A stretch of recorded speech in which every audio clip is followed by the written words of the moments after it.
I'm Rocky Asuka Romero, as you probably know. You watch me on New Japan Pro Wrestling and, Ring of Honor. But you really should support WrestleTalk, and you should follow them and subscribe right now. Do something cool with the buttons, and see you guys. Support WrestleTalk! Give us a subscribe. What's next for WWE 2K21, or whatever we're going to call it whatever we're going to call it? I am Luke Owen. I'm joined by El Fakador Laurie Blake, because this is the WrestleTalk podcast magazine show. It's out on every single Friday here on WrestleTalk's YouTube channel. Press the thumbs up, give us a subscribe if this is your first time here, and we're going to dive into our big talking point, which is that on the quarterly report, the Q1 financial report that WWE did yesterday for its investors and whatnot, they confirmed a rumor that was started last week that 2K21 has been cancelled. And there is going to be no WWE game this year, which will be the first time since 1997 that a yearly WWE game has not been released. This was a rumor that was started last week from Justin Lepper, who is a former writer of the Raw vs. SmackDown game series. And he said that he'd heard that there was going to be no 2K21 this year, but 2K was still working on a WWE game. It just won't be the standard game that we got, last year and the year prior and the year before that, which most likely means it's a mobile game filled with microtransactions. That's certainly my guess anyway. They love a microtransaction, just 2K. Yeah. So, they confirmed it yesterday. Frank A. Riddick, the interim chief financial officer of WWE, confirmed there will be no launch of a game this year. But they did say that they're working on another game not developed. Oh, it's not developed by 2K developer Visual Concept, but that game was not mentioned in the conference call. 2K's official game account tweeted, "We will be sharing details on the future of the WWE 2K franchise, as well as some exciting news on Monday at 7 a.m. PT." So, Laurie, I think you are probably the most comprehensive player of 2K20 the world knows. For my sins. This is my punishment for not taking quizzes seriously. I think the thing is it's a bad game, isn't it? It's the problem is that before 2K20 was created, the end of 2K19's development cycle, Ukes decided basically that they weren't going to work on the WWE 2K series anymore. They started, they're in the works of their own wrestling games, sort of going back to their lineage of having previously created their own wrestling games in Japan, which is why they got signed up to do SmackDown in 2000. And now Ukes are working on their own thing. People are wondering whether that's the AEW game, but I feel like AEW might have got together some sort of like legacy Aki team to do it. Like they want to do like a WCW NWO Revenge style game. Exactly. They want to do No Mercy in 2020. Exactly. I think that's what they want to do. But yeah, so Ukes have decided basically they want to go off and make their own wrestling game. Seemingly that was because what was sort of intimated by them was that there was frustrations of working with 2K, and I think that's probably the notion that the game has become more of a simulation than an arcade experience. If you look at the old SmackDown games, when THQ were running the shop, they were very arcadey. They were very much in that. They were even more arcadey than No Mercy was. No Mercy was actually the more technical game with there are hundreds of permutations of moves that you can do. Everything can be counted. Everything can happen. Like SmackDown didn't get counters until Here Comes the Pain, I think, something like that. It was a long time coming for there to even be the ability to change the game back in your favor. There's all this frustration building up, and then Ukes decide they're going to move on.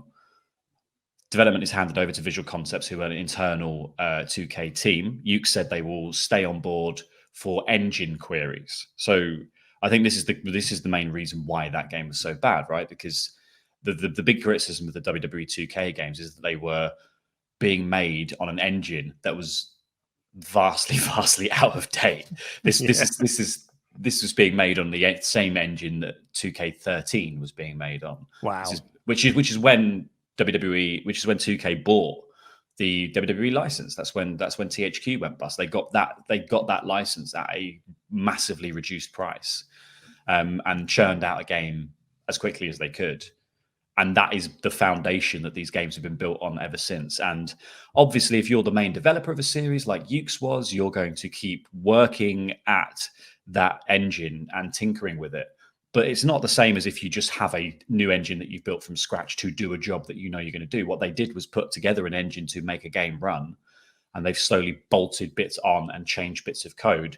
So if you're the key developer on that, you're going to be the people who know how to make that work and how to make that sing. I'm not arguing that Ukes ever really made it sing. WWE2K, the series, has been pretty ropey throughout, but it has had some very good gleams. It's never had the technical issues that WWE 2K20 had, and that only comes from people not understanding the engine. So I think the reason they've cancelled WWE 2K21 is because they need to build an engine. They need to build an engine that they understand. Because, you know, other than updating the wrestlers in the game, of which I guess now we just remove some, and we add in Jake Atlas, you know, like but beyond that, and making some sort of obviously bollocks career mode that they're going to make, some sort of rubbish story mode. There's not a huge deal to do beyond, you know, they incrementally improve the graphics, they update everyone so they're current, and mostly the basics of the game are the same. So I think the only reason to cancel and elongate the development process is because they need to get this engine under control, and they probably need to build a whole new one. But then I don't know whether the game itself is worth that much money to 2K that they want to spend ages making a new engine. Like, it is a B tier. It feels like it's a AA game and not a AAA game, you know. And we don't make AA games anymore because they're not financially viable. So no, and 2K20 was a big load of bollocks. Like, let's put it out there. It was a really, really bad game. I am amazed to see, like, we've got a fan Discord that's run by fans, and I was amazed to see that there were people who were still buying DLC for it. And I was like, I was absolutely stunned to my core, because the game was really bad. Everyone said it was really bad. There was very few people out there who were defending the game. And, you know, I took a lot of flack on Twitter because I criticized the 2K for having the Fiend as a pre-order bonus. Because I felt, Wyatt, yeah, I was like, you know, he's the hottest thing in the business right now. He should just be in the game. You don't have to pre-order it in order to get it. And I got a lot of heat from that, from people who stream 2K games for their living, who said, well, we're going to pre-order the game anyway because we know it's going to be good. And, you know, and now even those people now are not defending the game because the game came out and it was a big load of pants. But it's tanked YouTubers' careers, like, you know. Yeah, it's not just tanked. It's not just tanked the sales of this game for 2K. It's not just tanked WWE's profit expectations from the licensing deal. It's completely ruined a load of YouTubers' careers. So I suppose the question is, because, like, yeah, you're right. At one point, we were like, one of the biggest Twitch streamers of 2K20. I think just at the time that we were on. Yeah, but my point was going to be, it wasn't because, like, we were popular or anything. It's because we were about the only people that were still streaming it. Yeah, I think that's the thing. I think the reviews were so bad for this game. This game was full of game-breaking bugs. It was terribly put together. The story mode was the biggest pile of gubbins I think I've ever played, I've ever experienced. And this is the problem with, like, I think so. And some of it is definitely like a technical issue, and some of it was a creative issue. And I think both those issues in concert spoiled that game. I wouldn't say that, like, you can't just put it down to it's a great game. It's a game of great ideas, but no ability to execute them. It was a game of bad ideas that were badly executed. So is it worth 2K kind of not so much going back to the drawing board and releasing 2K22, but instead releasing one giant patch for 2K20, or 2K21, I suppose it would be, for 2K20, that then makes it 2K21? So you're not actually releasing a new game. You're just releasing a patch that updates the roster, updates everyone's attire, updates, you know, new locations and things like that, a new story mode.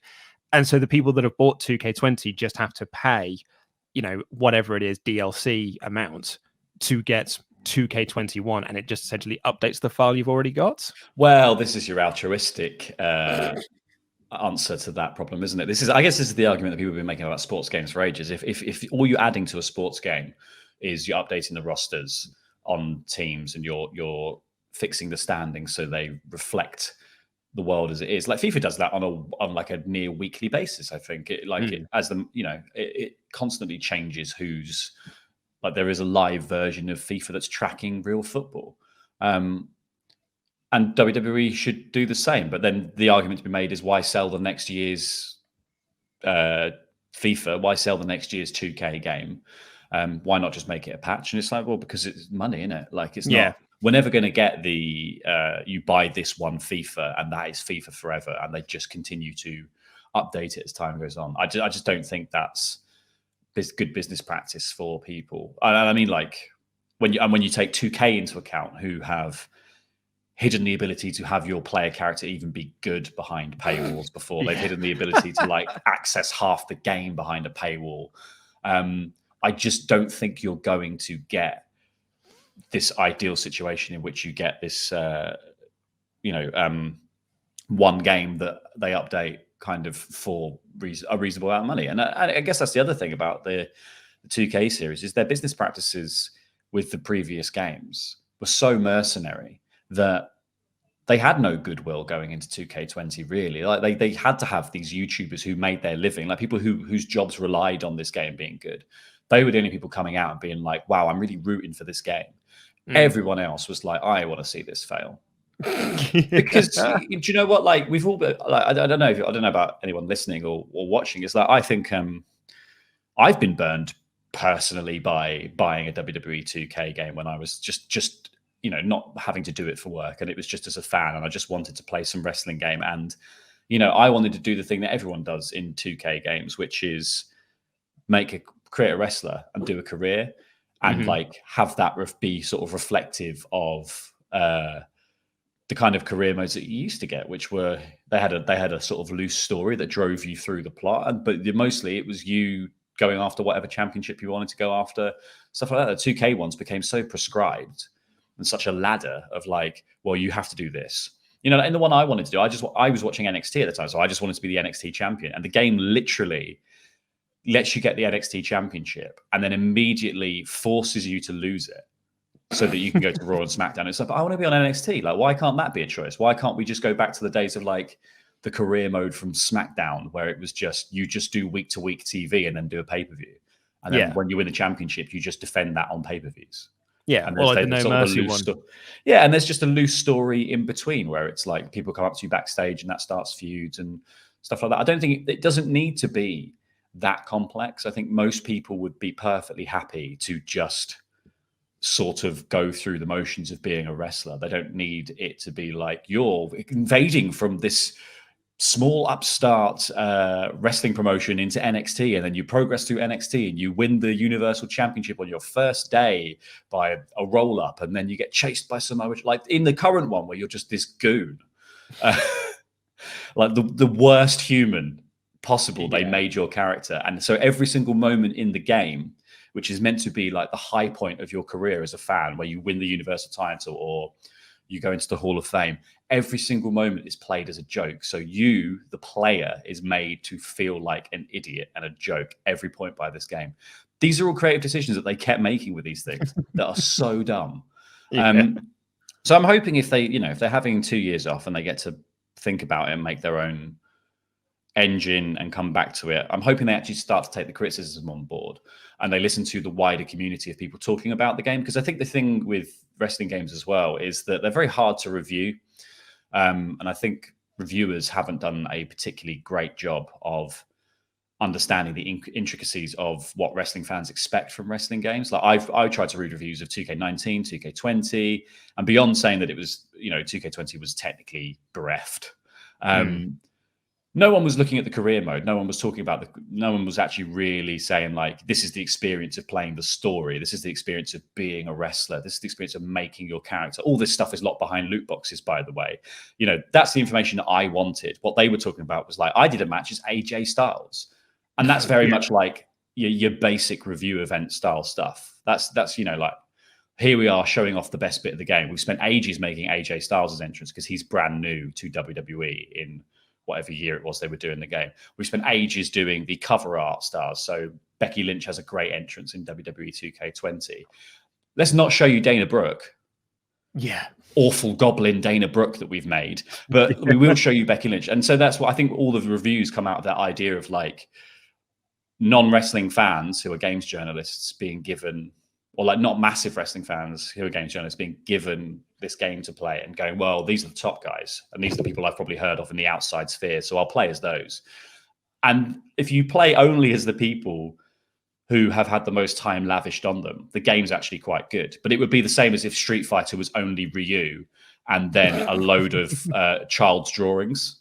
Yeah. Like it's just, you can't review it like that. You've got to go deeper into it. And I think this is what 2K need to be taking on board, because reviewers will probably just only have played the surface level stuff and gone, yeah, that's fine. 7 out of 10. The WWE 2K games are your classic 7 out of 10, 8 out of 10 game.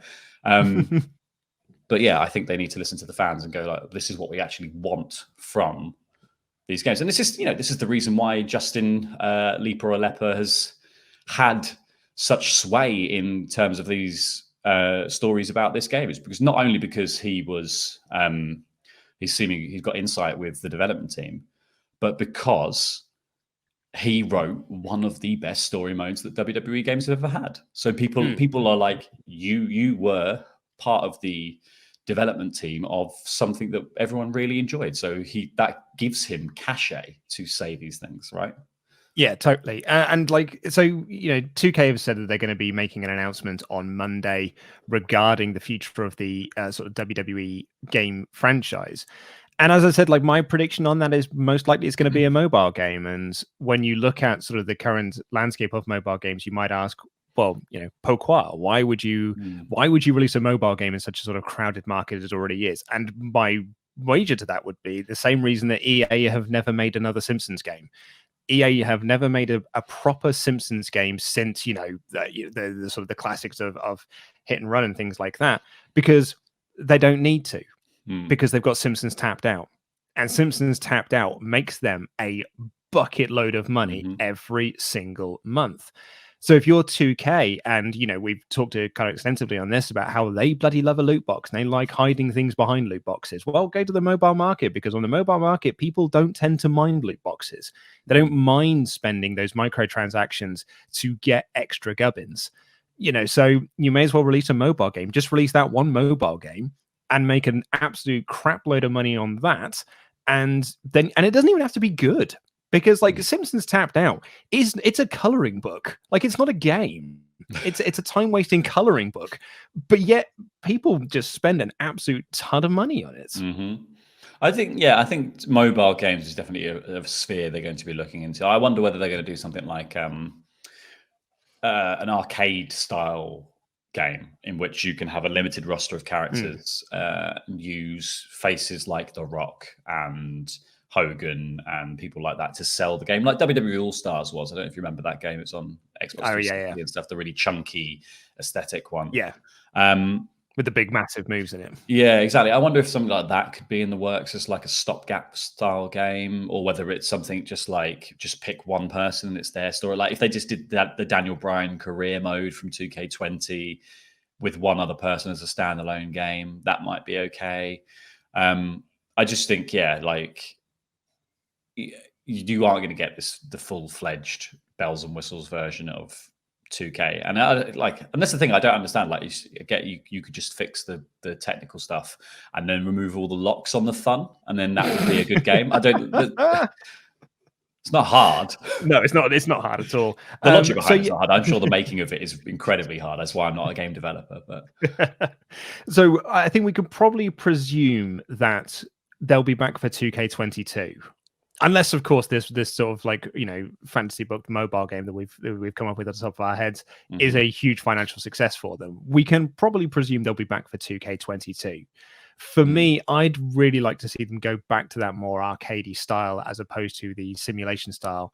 And I wonder, because Cody yesterday was talking, it wasn't yesterday, it was a couple of days ago, was talking, like, giving an update on the AEW video game and saying, it is still coming. We're going to be working on it. I think we're hoping to release it this year, but that might not happen now. It might be pushed back to next year or what have you. I wonder if, like, what the success of that game might have, or supposed success in that game might have on what 2K22 might bring to the table? Yeah, I think they're going to be watching that very closely if that happens, because this is going to be, I think, if Kenny is sort of heading up the AEW side of the negotiations there, in a sense of like, I think he's probably the most tenured gamer and the most obvious, like, I have the deepest hooks in the fighting game community. He's going to be adamant, I think, that it's that sort of Aki style, the Aki engine game in a No Mercy style, because I think what they understand is that games are games and not accurate simulations. Like WWE is a simulated sport. Yeah. And you don't do a simulation of a simulated sport, because that doesn't work. Like FIFA works as a sports simulation because it tweaks the ability for you to be on the level of the people. Whereas wrestling is too complex to do a simulation of that, because you have to simulate both the kayfabe and the real world versions of what are going on. And WWE 2K games have failed at that at basically every hurdle, because the game is fighting against itself at every point to be like, Triple H is telling you to win the match after doing certain things, but then you're forced to lose by the storyline. And it's like, this none of this makes sense. We need to, why am I performing a match to a certain degree and doing all these different bits that tell a story, then for the story to swerve off in a direction that I'm not part of? Yeah. So I guess the AEW game is going to be the more arcadey experience. I think they are deeply rooting themselves in wrestling nostalgia anyway. The whole presentation of Dynamite is WCW Nitro, and I think a wrestling game for them is going to be of that same era. Yeah. No, I completely agree. Well, speaking of AEW, let's look at this week's ratings for AEW and NXT. And after 2 weeks on the bounce of losing to NXT, AEW did claw back a victory this week, averaging 731,000 viewers, which is up 7% from last week, and is the best number for the show since March 25th. So it's a pretty good win in the books for them, for the last month. And they average about the same 0.25 rating as last week in the all-important 18-49. NXT was down, but only 4% to 665,000, well, it's 100,000 viewers rather.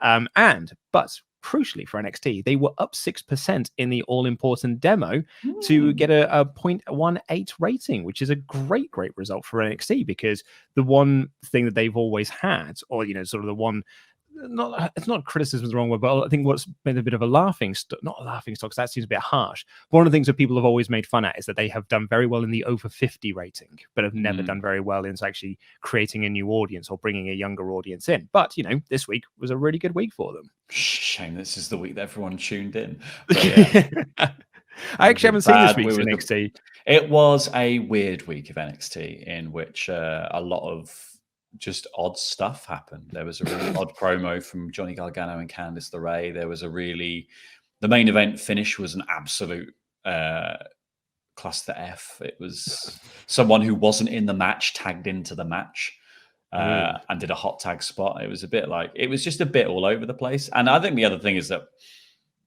it's a weird time for NXT because it's completely rudderless now, because there's no end goal for anything. There's no pay-per-view coming up, as far as we know. So we're just sort of all going, we don't know what we're building to. And I think that's the structure that wrestling's missing at the moment. It's that kind of feeling of we're going to get here and then something might happen. And obviously then the rest of the time stuff is surprising, but it just feels like, I think we've been trained by normal wrestling to go week to week. Titles probably won't change hands. This probably won't happen. They're still building to the pay-per-view. So I don't know, maybe it'll take a while for us. Maybe it's us that needs to adjust to the idea that, if there's a North American title match next week, North American title could change hands. It might switch it. Yeah. Well, let's dive into the mailbag. If you want to submit a question to the mailbag, all you've got to do is become one of our awesome pledge hammers on Patreon, which you can do by looking at this thing right down here, patreon.com/WrestleTalk, and leaving a comment in our community tab that is labeled mailbag. Do not email me. I will just lose it. Make sure it's clearly labeled mailbag, or I might just miss it. Very bad at all of this. Our first one comes in from Black Mass Alistair Gammon, who says, "Hey, everyone at WrestleTalk. I know you've been saying this a lot as of late with the mailbag questions, but I do hope you're all safe and well. Love to all of you and your families." Thank you very much for that. Something's been playing on my something's been playing on my mind in relation to WWE live events when they are able to return to them, of course.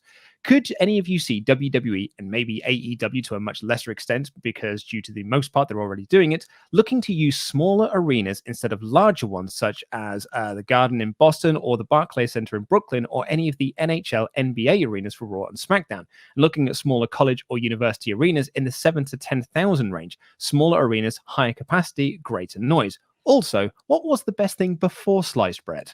Thank you to everything you have done. Proud to be a Patreon backer since late 2017 and will continue to support through this current pandemic. Keep up the consistent consistency. Nice. Thank you very, very much. So, yeah, could we see WWE go to smaller buildings once this is all done? I think they'll probably have to. Like, I think there will be an incremental relaxing of social distancing, unless, of course, the protesters get their way in America, in which case it will just be a free-for-all. Inject disinfectant, mate. That's all you got to do. Yeah, inject disinfectant, and then we can all have a bash at the beach. I think we're going to get a relaxing of the measures if people are sensible. I think the advice coming out of scientific organizations will be you should open up vital services first. You should then open up pubs and restaurants. You should then open up gig venues with capacities of under 100. You should then expand that out to multiple hundreds. And then we eventually get to the thousands. But that's going to be a really slow process. As people have to, what needs to happen at the same time is people need to get a track of who's had the virus, who's got the virus, who they've been in contact with. And what you can't risk is having someone who we don't know has the virus go to a huge venue and potentially give it to 1,000 people. Yeah, totally. Because then we're just back in lockdown.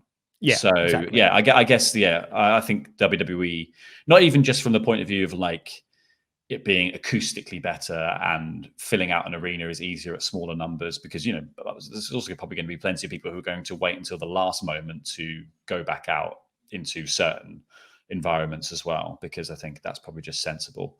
So yeah, even just not even just counting the fact that I think it's going to make better television to have a smaller venue with a louder crowd in it. I think they're going to be forced to look for smaller venues as they go. And Vince said in the quarterly report yesterday, well, sort of in the conference call, that they intend that as soon as they're allowed to hold the first live event. Like that's they want to be sort of first to out the door to have the first live events, because they did the same thing after 9/11. They were the first sort of like mass gathering of people. So they will be looking to do that as well, because then you can make a documentary out of it at some point. Yeah. And it's called Running Back into the Fire. But what they also said was that they're expecting venues to be charging less rent, because they'll be sort of desperate to have people book them up. And so if the venues are charging less rent, they can sell ticket prices at a lower value, which in turn they hope means they will get a higher amount of people buying those tickets, and attendance figures will actually be up again. So it's a fine line though, isn't it? Because I think maybe then event tickets might be higher in the long run, because there's going to be a point at which those venues are going to want to switch to an even higher rate to make up for some of the loss that they've had, right? Exactly, yeah. Isaiah Kincaid says, I'm a new Patreon backer and I've been a WrestleTalk supporter since it was just Ollie. I remember when Luke was just Ollie's friend, would sometimes... Sorry, excuse me. He's getting choked up talking about his past. Oh, God, he's really upset. Sorry, I was what a beautiful moment. I was a bit of muesli from breakfast this morning.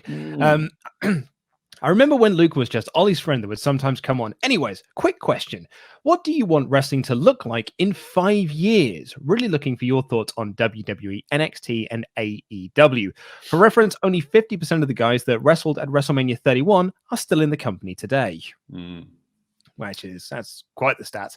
I wonder if that includes the Battle Royal as well. But yes, so what do you want wrestling to look like in 5 years' time?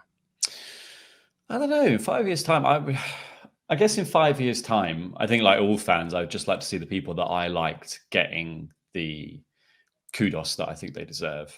But that's the case of rooting for anyone, isn't it? I think like WWE, I would like to see people like the Fiend becoming a staple of their roster. I would like to see the Fiend starting to occupy a space that was reserved for like the Undertaker, but not be the Undertaker in WWE. Like, I think that's you can't hammer into that hole, but I think he could occupy that space in fans' hearts.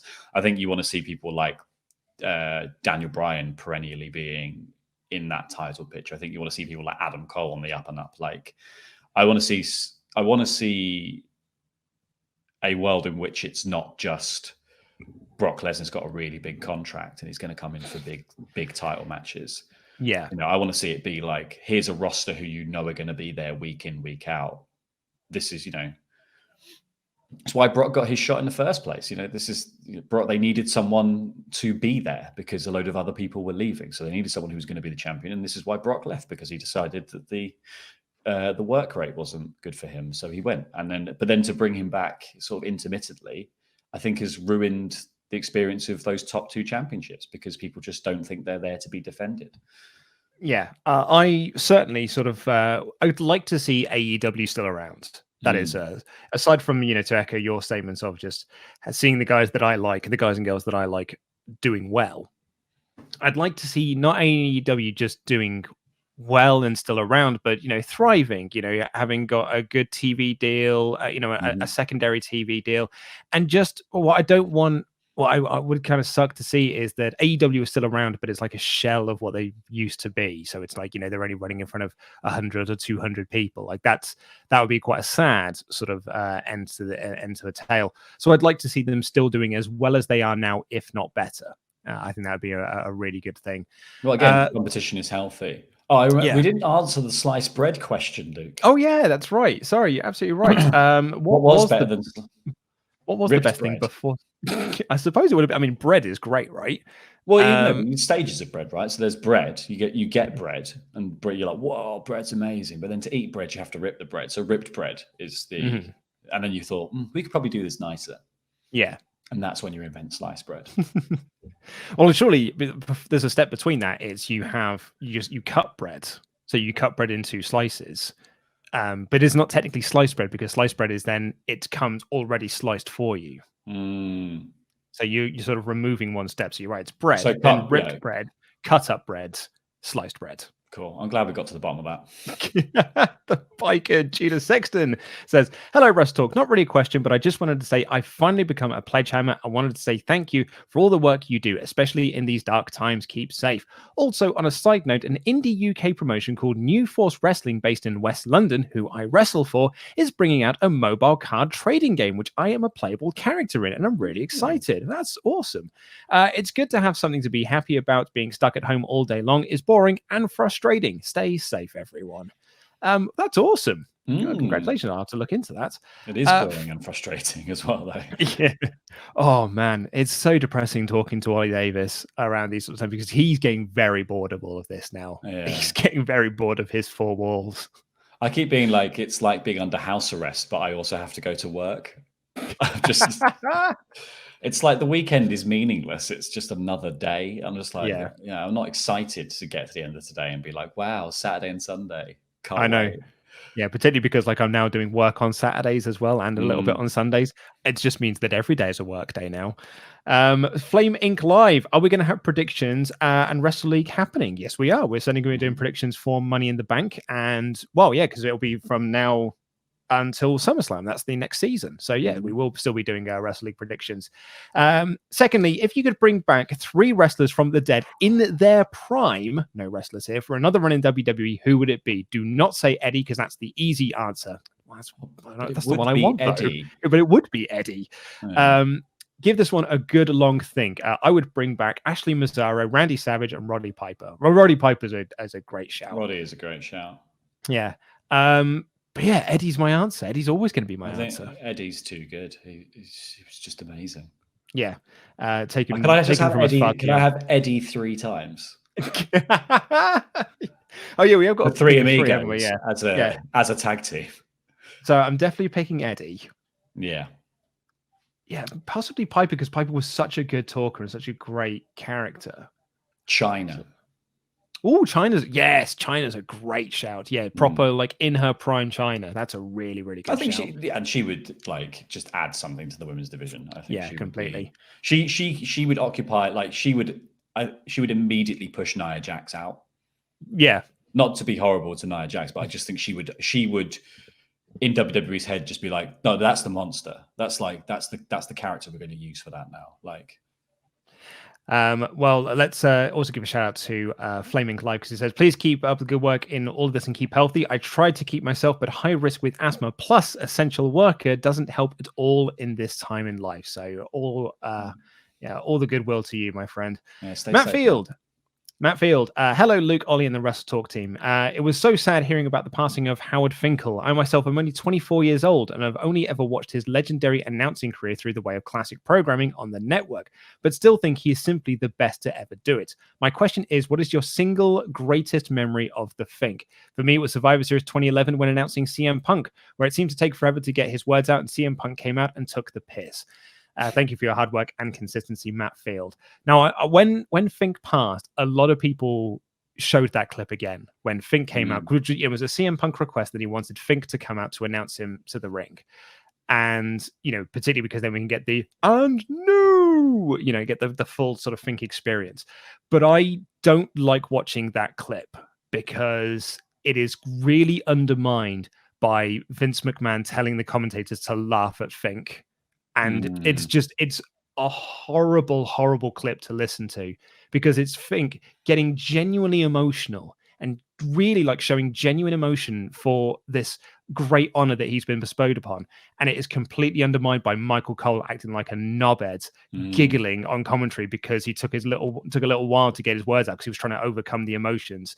And it's so horrible to watch. And it's classic WWE bullying BS. So it's not one of my favorite Fink memories because I think it's ruined by WWE themselves. But I've got hearing the and new, and I think one of my favorite and news will always be The Rock winning the title at Backlash 2000. Because it was what I wanted to have happened at WrestleMania was for The Rock to win, and we got it at Backlash instead with the help of Austin. And as I posted on Twitter after just before WrestleMania X7, when he announced there will be no disqualifications, sassy Fink. I think that's the thing. I think it's one of those jobs in wrestling that is like almost overlooked, isn't it? It's one of those things that becomes such a part of the wallpaper.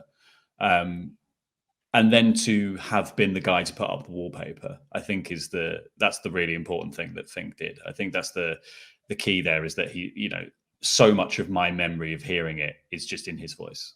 Yeah. And I think that's probably the best memory for me. It's not even like a specific moment. It's just the fact that is just what it sounds like. Yeah, exactly. Absolutely.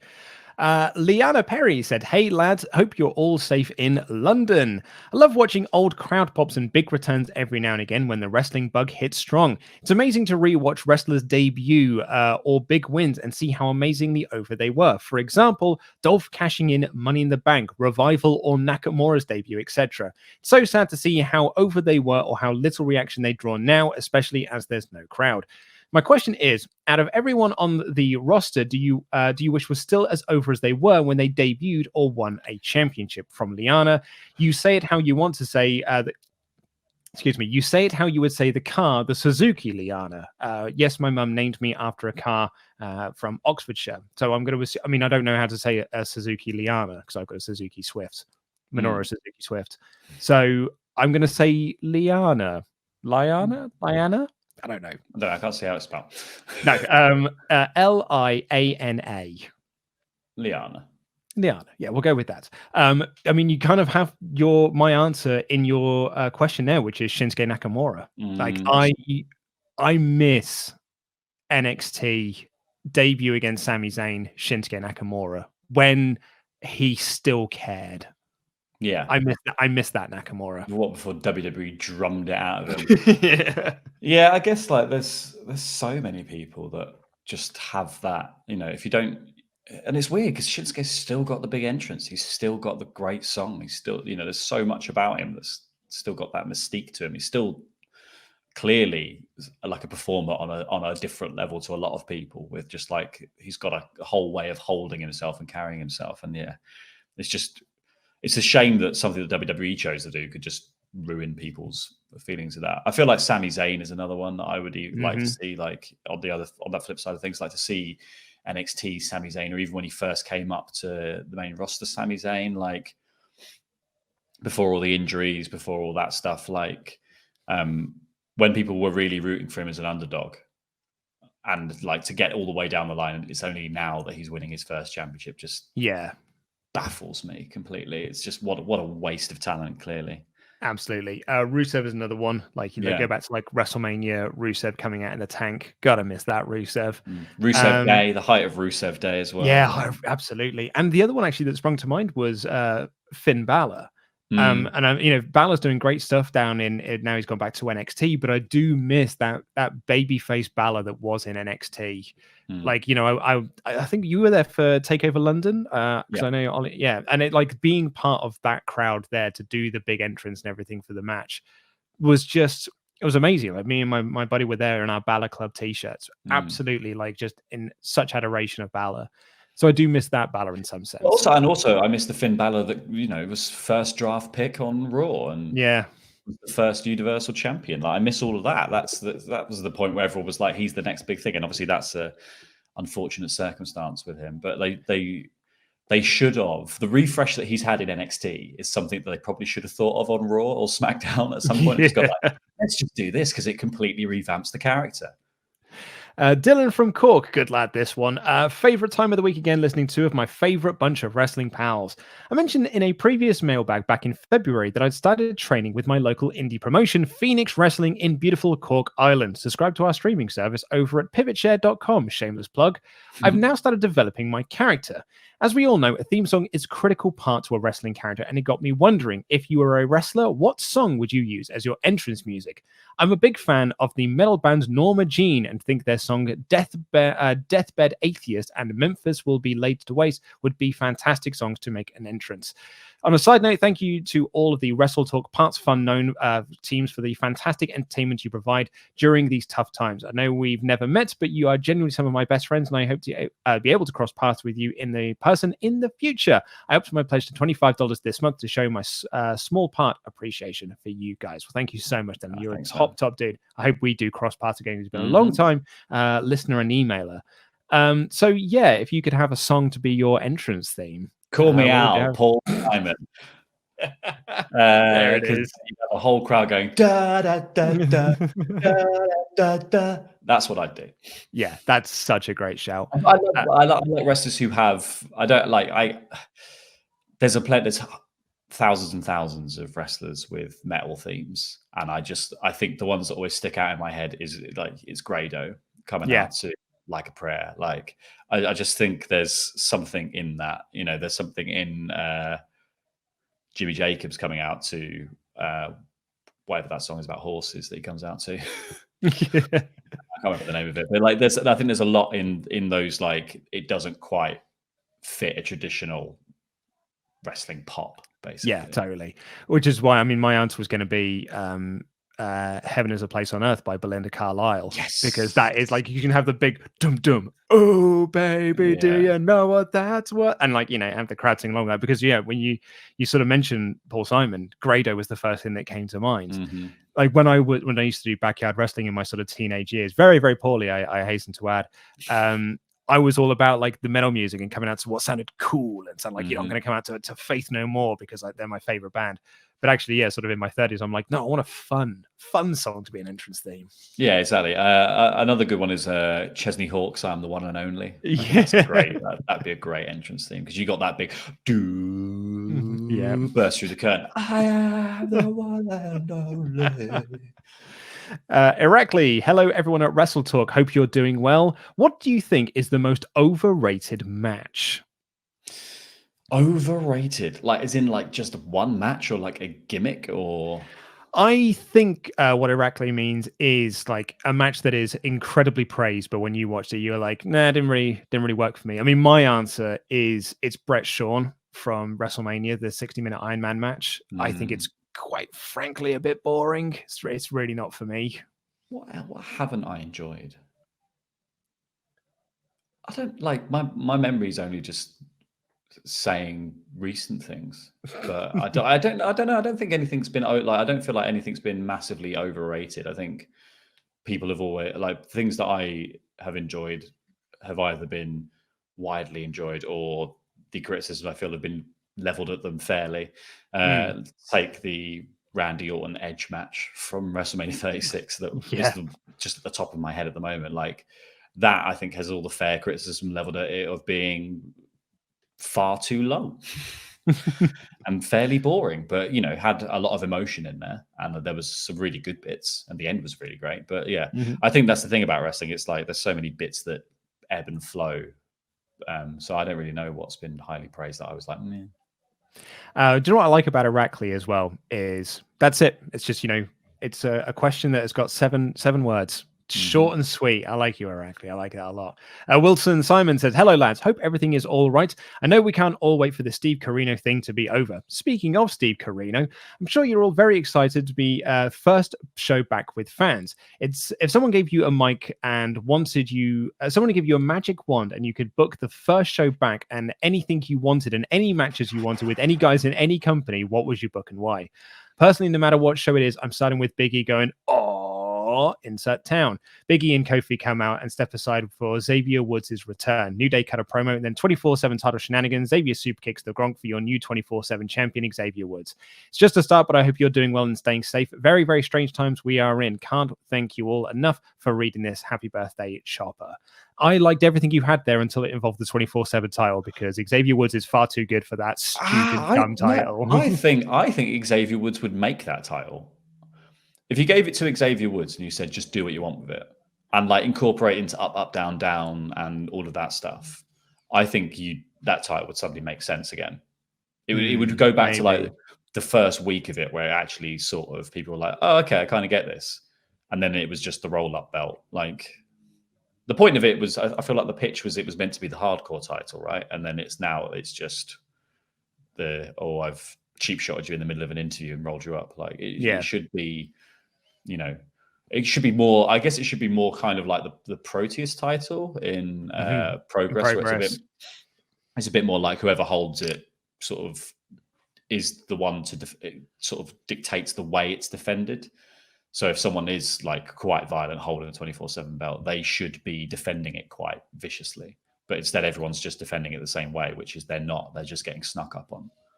I think Drake Maverick was a good 24/7 champion. Oh, yeah. He did some good stuff with it for the brief period of time. I think if I'm having a guy start a show, just because I'm thinking of that sort of like just great crowd pop and crowd reaction, it's Cody on an episode of Dynamite. It's that the lights going out and the big thing raising up and Cody coming up from the stage.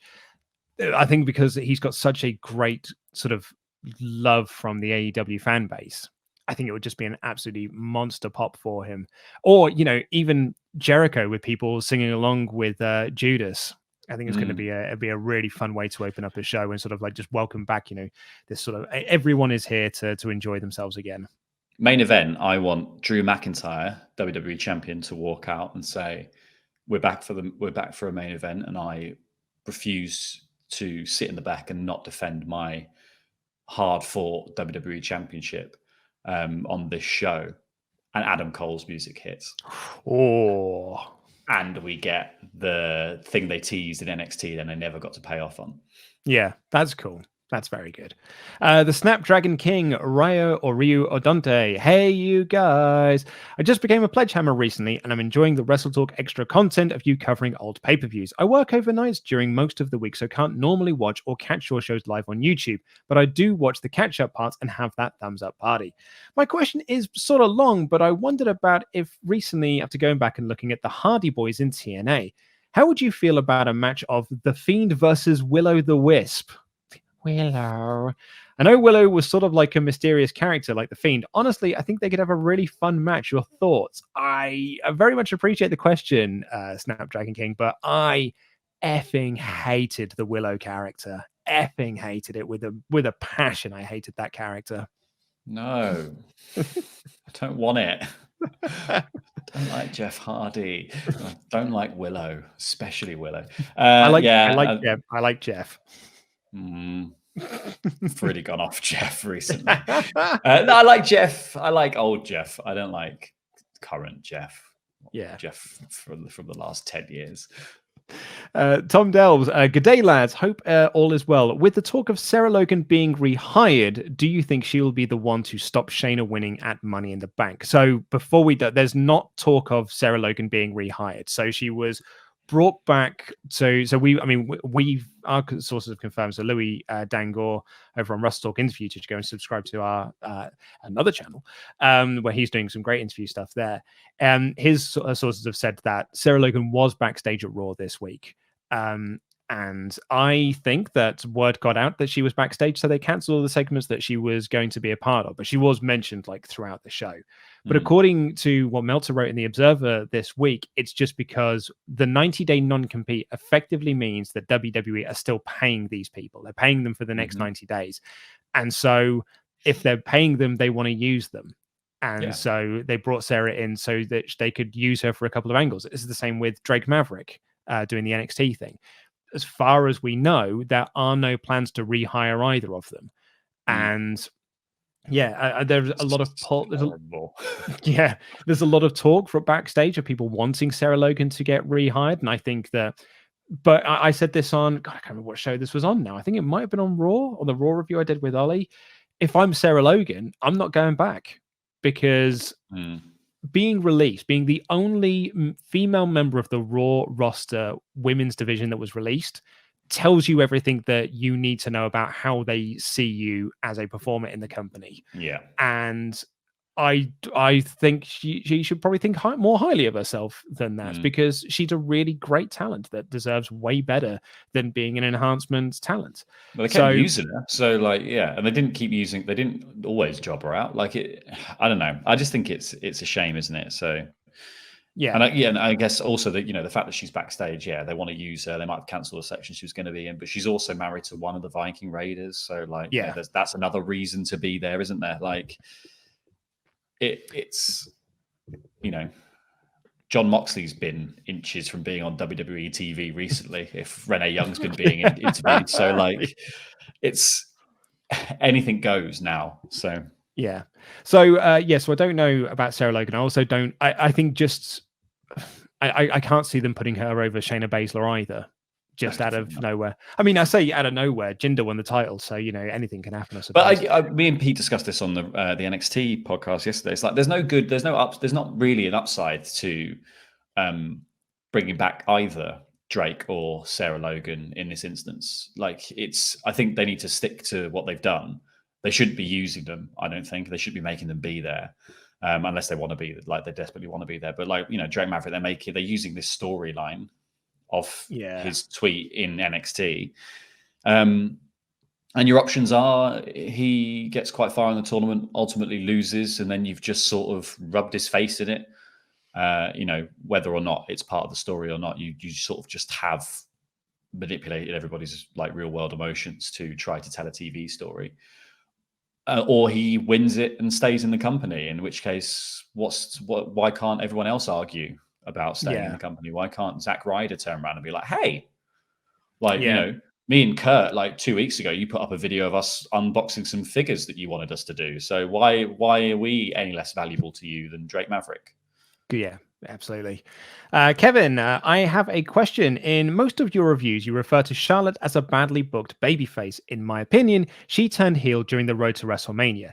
I agree that she was a bad babyface when she tagged with Becky against the Kabuki Warriors, but since the Rumble, she's been working heel, and since you guys don't watch NXT, you may have missed the work she did there, where she was clearly a heel. Should we stop referring to Charlotte as a babyface since she's a heel in WWE's mind? Now, there's your mistake there, Kevin. They don't think she's a heel. They think she's a babyface. It's not us saying she's a badly booked babyface. WWE thinks she's a babyface. And that makes her a badly booked babyface because she's 100% a heel. She's been a heel. I'd argue she was a heel during TLC. But she is 100% a heel, but WWE thinks she's a babyface. I think WWE thinks she's a Charlotte, and they think she therefore is some sort of entity of her own who precedes herself. I think they keep putting her in babyface positions, and she's definitely a heel character. But I think she's done some quite good stuff on NXT recently. I think the whole NXT title feud that she's been in with Rhea Ripley was really good. Had a really good payoff. That match was great. I wish it would gone longer. I wish I'd seen more of it. I'm excited to see the proper one in front of a big crowd, and I'm liking where they're sort of leading her now that she's feuding with Mia Yim in a sort of a you were my first match in NXT, and I'm now going to raise you up in the same way that you raised me up back then. I think there's some good wrinkles in that they can manipulate. Abraham, I just fantasy booked myself into a story where Murphy won Money in the Bank. So yeah, he's got a long sort of fantasy booking thing here, which is very, very good. We've already passed it on to Adam. But he does ask, do you think that Seth needs a feud that he can win? Who does he face after Drew? My pick is that he and Murphy face Ricochet and Alexander so Rollins can get the win and potentially recruit the support club. So yeah, I think sort of like his point is that, you know, Seth losing at WrestleMania is now going off to face Drew, where he most likely will win again. So does Seth need a feud that he can win? Yes and no. I think it depends on what their options are for him after this failure, because this failure could be the real crack in Seth that turns him turns him from just like talkative cult leader with a magnetic personality into Charles Manson. This could be the thing that like sends him over the edge, and that's when you start to accrue really disposable people that you don't really care for as your disciples, and that's when I think things get a bit more interesting, when he starts to wield a bit more power.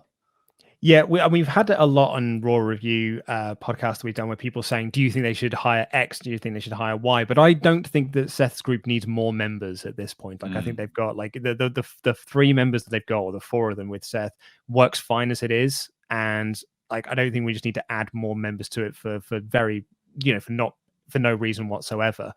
But I could see Seth winning at Money in the Bank and beating Drew for the title, holding on to it until Drew can win it back in front of a crowd. So you can do that Drew coronation, but in front of an audience. You just do it against Seth instead of against Brock. That's fun. Yeah, I think that's probably a good way of doing it. It's difficult though, isn't it? Because it's like, this is such a fine line of when to pull the trigger on that, because they could do that for here thinking, well, we'll be able to do this at SummerSlam, and then we might not be able to do SummerSlam. So we don't, you could torpedo Drew's moment inadvertently by trying to give him the bigger moment that he clearly deserved. Yeah. Frank said, if you could switch lives with someone from The Office for a week, who would you switch with and why? Love from Texas, who apparently is going into quarantine soon, so wish us luck, Frank. I don't know if he means the US or the UK office or our own office. I think maybe our own office. Which is good, because I don't really know anything about either show.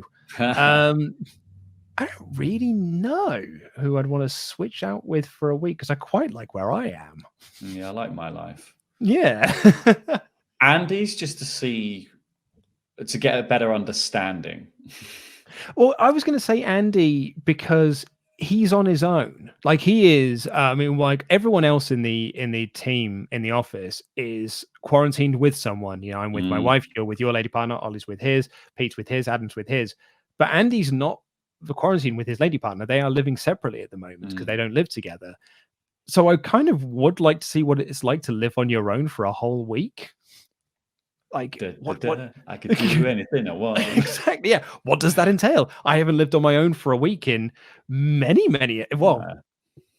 probably since Christmas 2006, maybe was the last time I lived on my own for a week, because I was at university working at Game Station, which means I was working over the Christmas period. So I went home on New Year's Eve, and I went back to Portsmouth on the evening of Christmas Day, because I had to work on Boxing Day. So I worked Christmas Eve and Boxing Day. So I was living in my university house on my own. So I guess that's the last time I lived on my own for a whole week. I enjoy living in my university house on my own. It's great. Yeah. Galagoon Classic said, with the announcement of Money in the Bank being on the roof of WWE HQ and the well-received cinematic matches, do you think there is a chance we will see someone thrown off the actual roof of the building? And if so, who will it be? AJ Styles. I know I think we've got all the Raw people in there now. No, Where's AJ Styles. We're just going to keep killing him. keep That's killing it. him, just rises from the he's dead. the new Kenny. I like that answer a lot. I don't think anyone's going to get thrown off the actual roof. I think you need to. Yes, it's cinematic, but I do think you need to add some semblance of realism to it. Otherwise, it becomes Otherwise, it becomes boneyard match where I think they'll tease they it. killed a guy. Yeah. Oh yeah. No, 100%. They will tease it. But I think they might even do. I think they might even do someone hanging over the edge and film it, and then have them climb back into. That'll be the person who wins the match, I reckon.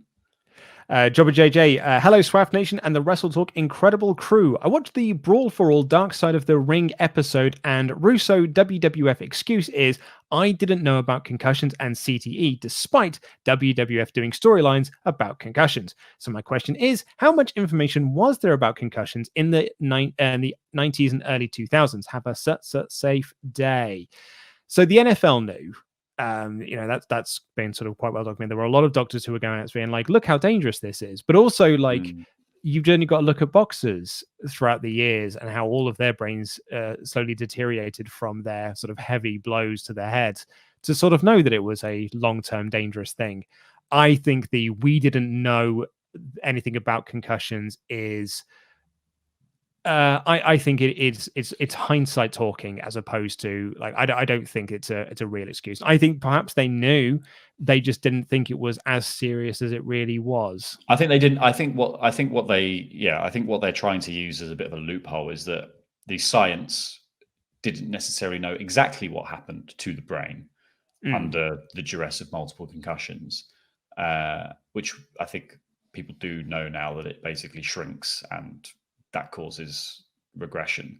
But I don't think they had that definite answer, but they definitely had case studies of people losing it. They had case studies of people suffering severe consequences from having multiple concussions. They just didn't know exactly what the brain had done to cause that yet. Yeah. Oh, totally. Yeah. I mean, like they use concussions as storylines a lot. I remember there's a line from JR where someone went out with a concussion and JR essentially called them a pussy for being out with a concussion. Like, that was the sort of the way that they looked at it. King Chad says, just want to tell you guys that you've been killing it consistently. Well, I'm sure it's been a tough scramble to deal with Steve Corino. You guys have not only risen to the challenge, but have capitalized. Your reporting on Black Wednesday and the original interviews coming out of it have been first rate. Thank you very much, Thank you. King Chad. That's very nice of you to say. Abnahav, as Laurie is here, I have an NXT question that I want to ask. In NXT, there are certain female wrestlers who are not that good and not pushed once they come to the main roster. Sorry, that are not that good and not pushed, but once they come to the main roster, they improve and usually outshine good wrestlers from NXT, e.g. Alexa Bliss, Carmella, Lacey Evans. Who do you think will be the next one to join them? I believe it will be Aaliyah or Vanessa Bourne. I could see Vanessa Bourne. I think that's the difference, though, isn't it? I think that the examples you've given there are people who fit the Vince McMahon mold, the blonde performers who fit a certain like archetype in his eyes, and they don't necessarily have to be the most technical wrestlers, because if they are, like their character sort of speaks for itself. And I think Bliss, Carmella, and Lacey Evans have quite strong characters. I wouldn't say that Bliss and Carmella are definitely like on that level of. I think Lacey Evans is maybe a step above them in terms of like wrestling performance level. And then I'd agree, yeah. And then you've got that next echelon of like the Becky Lynch's, the Sasha Bankses, Shayna, etc. Charlotte. I think Charlotte's probably even above all of them. Completely agree. I think Charlotte's the best wrestler they have. I'd say her and Asuka, yeah. Yeah, and so. I guess, yeah, who from NXT would go up? Like, it's difficult because I think NXT's current crop of women doesn't have a lot of chaff in that sense of like people that you just, the show is much really bigger now. The show is so much bigger now that you don't really have anyone fitting that mold beyond Aaliyah and Vanessa Bourne. And I can't see the main roster even being interested in them. Yeah, really. Like NXT is barely interested in them. So unless they get Alexa Bliss only really got. I think Alexa Bliss only really got the big push off NXT because of the management role with Blake and Murphy, and that gave her lots of screen time. Aaliyah is just a filler. Like Aaliyah is being used as an enhancement talent. Yeah, I don't think Carmella's all that great, in all honesty. I think she was great in NXT. She's a good character, but I don't think she was all that great on the main roster either. But I think Lacey Evans was really good in NXT, and she's just shown she's really good on the main roster as well. Chris, hi lads, hope you're both doing well. My question is, if you could choose anyone to have a run in NXT, who would it be? For me, it would be John Cena versus the Undisputed Era, ending with Cena versus Cole for the NXT Championship at TakeOver. Thank you guys, keeping us all sane in these hard times. You could definitely play up you could do some sort of Nexus style redux then, couldn't you? If John Cena's now on the redemption tour because of Bray Wyatt, he's going to be like, well, next target is what I think is the new Nexus, and that's going to be the Undisputed Era. And then this is where you go, okay, well, John Cena's now going to put over this big faction, which you should have done with the Nexus. Who would I like to see go do a run in NXT? Randy Orton. Does it have to be someone who hasn't been there? I guess that's what they mean. Yeah, I guess that's what Chris means by his question. But yeah, I could only because where he said John Cena. But I would certainly, I'd love to see Randy Orton go for a run down there, particularly being like, I'm the main roster star. Like go down as a super duper heels, like the main roster star. We did the Legend Killer in reverse. Exactly. Yeah. I'm doing Legend Killer Minority Report. I'm going to kill you before you're a legend. AJ Styles, I'd like to see go down to NXT because I think we got the nice little tease of that when they were doing the crossover stuff before Survivor Series, and I would like to see him have a proper run in there. Yeah. Lorenzo Haynes, I noticed in the WrestleMania 21 reviews, you guys didn't mention Rey Mysterio's mask problem in his match. Did you ever read or hear about how the button on Mysterio's mask broke before the match and he kept having to hold onto it throughout the match? I don't think I have ever read or heard about that. But to be honest, honestly, I didn't even notice. That's how good Rey is. That's how good Rey and Eddie were. Michael Plowman, hello and much love to the WrestleTalk crew. Got a lovely package from the boys today with a shipment of merch, including my own Dance Chopper Dance and, of course, the Support Wrestling Screw Coronavirus shirt for my cousin, who is also in the independent wrestling business. My question is, when is Ollie going to light it up? Well, Michael, I certainly hope you watched today's news, which will have gone up before this. And lastly, from Matthew Shield, hello, WrestleTalk. Hopefully, Ollie is on this week, as he probably knows most about my question. Sorry about that. But I have a question about how advertising works on YouTube. Is it possible to advertise your videos on other channels? I do honestly think you guys could hit 1 million subs very quickly if people knew Adam was back on YouTube doing his top 10 videos. If it's possible to do it, why can't you or don't you? Love you all. Just thinking about this, what's best for the channel? Well, Matthew, I can answer that question. No, you can't advertise on other people's channels unless, of course, you do crossover stuff with them or, they say... I mean, you could possibly pay YouTube to make an advert for you, but I don't think advertising on YouTube is probably the best thing in the world because people are very quick to skip those ads. Yeah, so you've got 5 seconds to be like... Exactly. So I would certainly say that it's unless you do crossover stuff, but that's always like the best. It's what we wanted to do with Parts of Unknown and with Quizzlemania was to kind of use the platform that we've got to try and like give other people a bit of some notice. Bring in Brian Zane, bring in Stephen Larson. We got Sean Ross Sapp coming on next week's episode of Quizzlemania. We want to try and elevate some more of these channels, but at the same time, we also get some benefit from them because they've got their own audiences that then might come across and see us for the first time. So it's all about that sort of like, just all working together to promote each other's channels. And that is all we've got time for. So on the spirit of that, give us a subscribe if this is your first time watching and you're still watching it now. Leave a comment down below, give it a thumbs up. Give it a 5 stars. I don't know how YouTube works, but that's all we've got time for on this show. Click the videos that have appeared on the screen right now to catch up with more awesome WrestleTalk things. It's been a morning already. I've been Luke, and this has been El Fakador, Laurie Blake, and that was wrestling.